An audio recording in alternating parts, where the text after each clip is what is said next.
Where there are politics, there are political parties, factions, and sub-factions, which shape the world, or in this case the galaxy, through movements, legislation, and reformations. These political parties and factions also give us a better understanding of what the common people of the galaxy believe and what they want from their public servants, as well as what issues they agree and disagree on. In Star Wars, there are over 100 political parties, factions, and sub-factions recorded. Because most of them are pretty vague in their descriptions and only appear once or twice in isolated events, we'll instead go over only the major ones from the Galactic Senate within each era.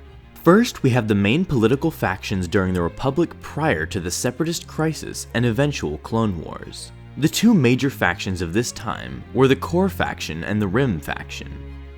The Core faction composed of senators who were from wealthy, human-dominated planets and systems of the core world sector of the galaxy. Most of its members were humans, and the faction worked towards increasing the Galactic Republic's central government as a means for it to have greater control over the outskirts of the galaxy, especially the Outer Rim. A lot of its policies involved taxing and exploiting poor worlds of their resources, and bringing all the wealth to the center of the galaxy, while also implementing and expanding strict regulations and laws on free trade in those same outer regions. Notable members of this faction were Finis Valorum and Bail Antilles. The Rim faction was its biggest opposition. The Rim faction composed of mainly non-human senators who represented the worlds and systems from the Mid-Rim and Outer Rim. Once megacorporations were allowed to be represented as their own separate entities within the Senate, most of them joined the Rim faction, including the Trade Federation and Techno Union. The Rim faction was against the Republic's central government gaining more power, and they fought for less regulations and taxation. They were also for open and free trade markets among their respective outlying systems. Major members of this faction were Orn Free Taa and Newt Gunray.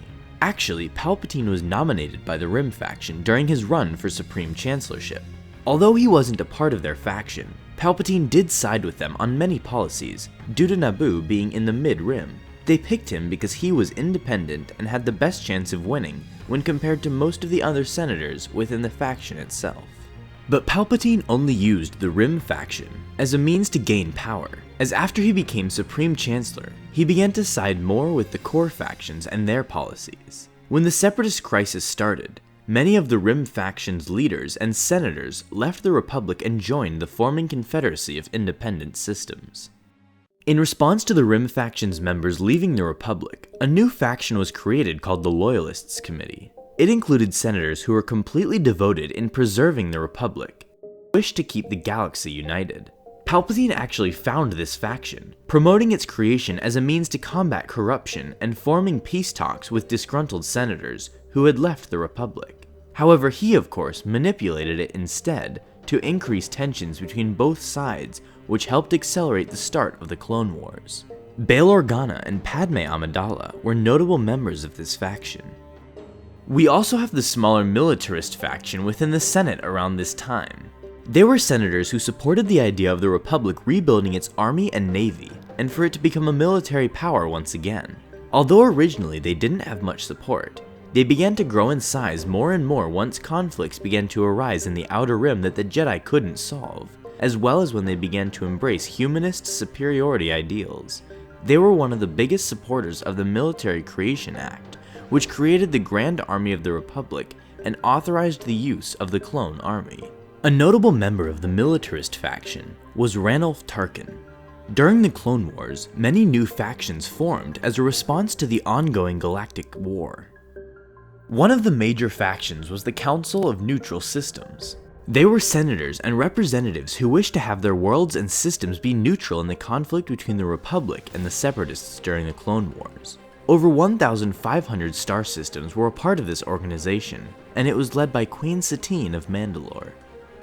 The other major faction to arise during the Clone Wars was the Delegation of 2000. It was made up of senators and representatives who opposed Palpatine's increase in power and abuse of the emergency powers. They feared that he was trying to undermine the Senate's authority, while in turn giving himself as much power as possible.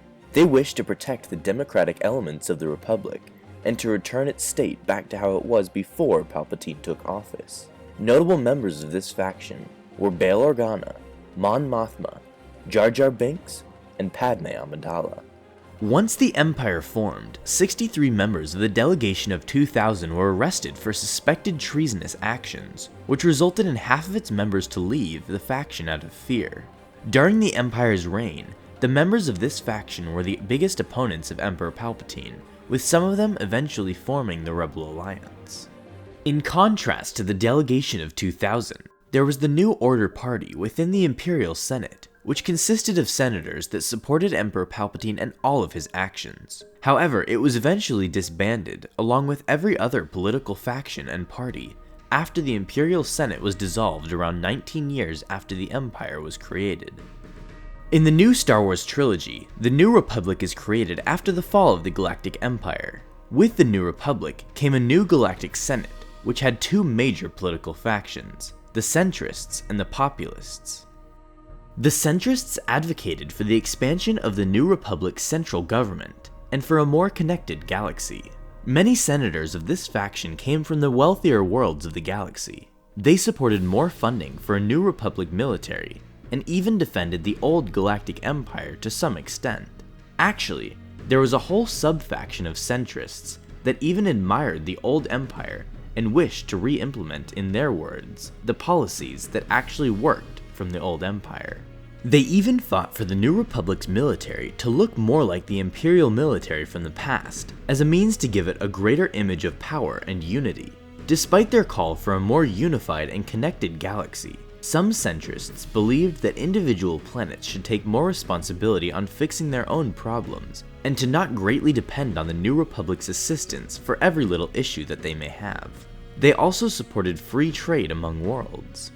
The populists, on the other hand, were opposed to strengthening the New Republic's central government and its military. They believed in each planet being allowed more independence and given more freedom on its decisions on how their people should live.